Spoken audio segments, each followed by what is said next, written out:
نعوذ بالله السميع العليم من كل شيطان رجيم. بسم الله الرحمن الرحيم. الحمد لله والصلاة والسلام على رسول الله صلى الله عليه وسلم. سبحانك لا علم لنا إلا ما علمتنا إنك أنت العليم الحكيم. رب اشرح لي صدري ويسر لي أمري واحلل عقدة من لساني يفقه قولي.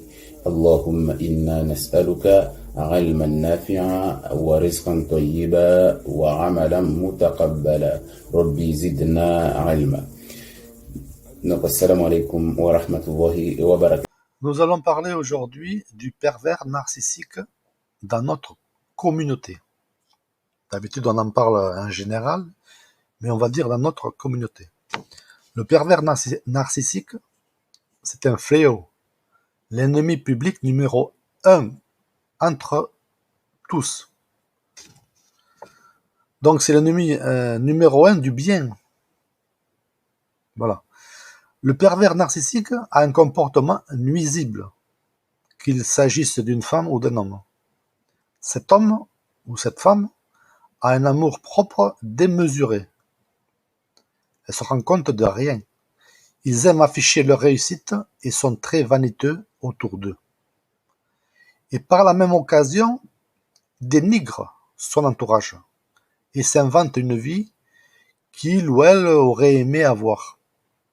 Mais s'il avait vraiment eu, ils en auraient inventé une autre. Donc voilà, ils sont jamais satisfaits. Mais d'un autre côté, mais d'un autre côté a énormément besoin d'attention et ne vit que par le regard des autres. J'aurais presque envie de dire qu'un tel individu n'a rien à faire en islam, tellement il vampirise son environnement. Après, peut-être j'ai pas le droit de dire ça, mais voilà. Je mesure peut-être mal mes propos, mais c'est pour en avoir tout le temps,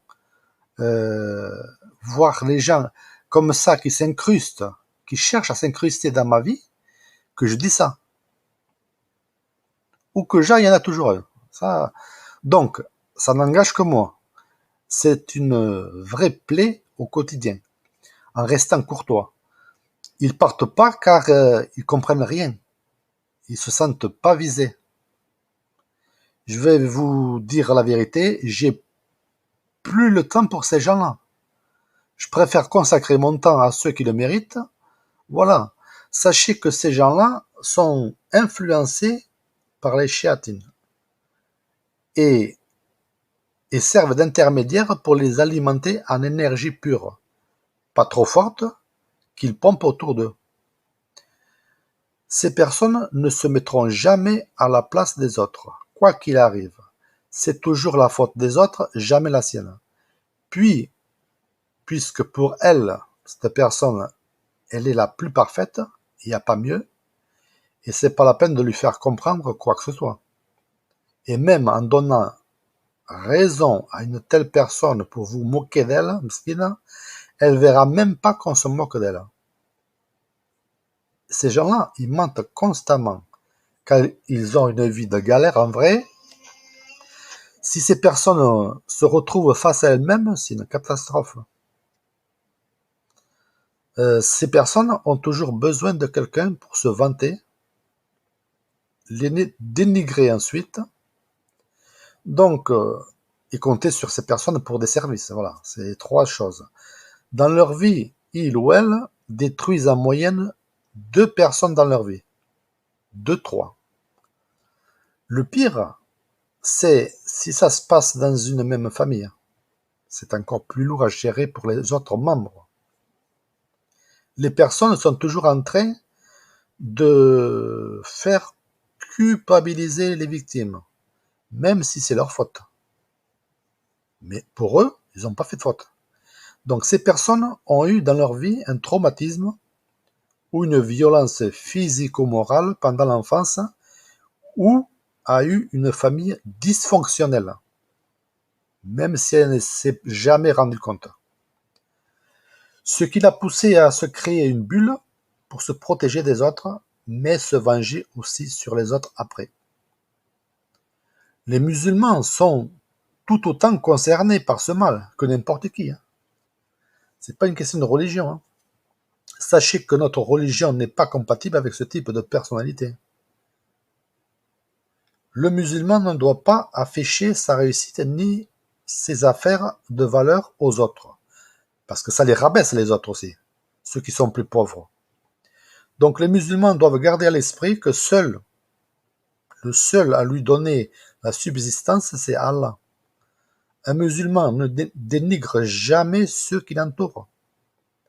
Même s'il voit un frère faire une bêtise, il ne doit pas le dénoncer. Il peut parler avec lui, lui faire reconnaître son tort, et voilà, mais il ne doit jamais en parler ailleurs. Un musulman ne doit pas se faire passer pour quelqu'un qui n'est pas aussi. Le mensonge aussi est réprimable. Alors ces personnes-là préfèrent dépenser tout leur argent s'il le faut, ou s'endetter dans le seul but qu'on dise d'elles que c'est les meilleurs, qu'elles sont bien habillées, qu'un machallah, et patati patata. Alors que des fois, les gens se moquent juste de ces personnes. Au début, les gens ne les connaissent pas, mais bien vite, ils vont comprendre. Tout, car ces pervers narcissiques, à chaque fois qu'ils discutent ou qu'ils te rencontrent, ils répètent exactement toujours les mêmes choses. C'est un disque rayé. C'est un disque en boucle. D'abord, ils vont vous sortir ce qui ne va pas chez eux, leurs problèmes, patati patata. Ensuite, les problèmes d'argent, de mode, de n'importe quoi, de métier, etc., etc., mais toujours en parlant d'eux-mêmes.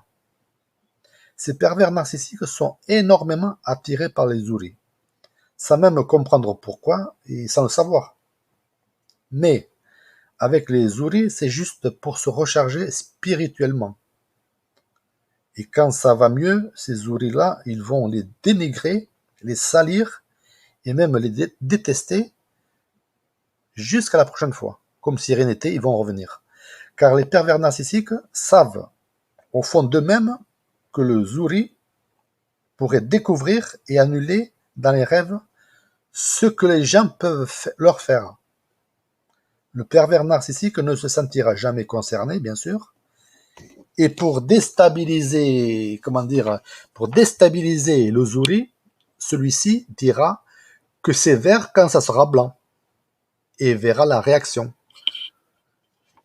Voilà, c'est ça qu'il faut bien comprendre. Il sait pertinemment que le truc qu'il dit est faux, mais il va quand même le dire, juste pour embrouiller l'autre. C'est malheureux, hein.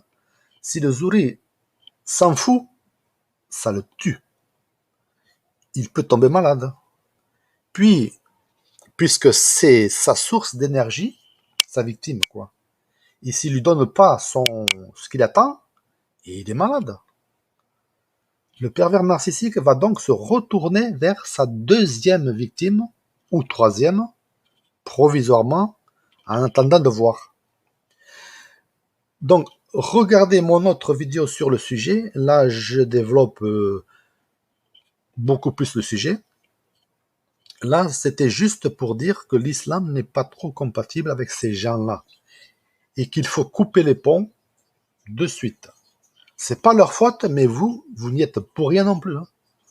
En étant musulman, on pourrait en avoir pitié, oui, mais de lui ou de vous, sauvez-vous en premier. Allah ne va pas vous punir pour ça. Hein.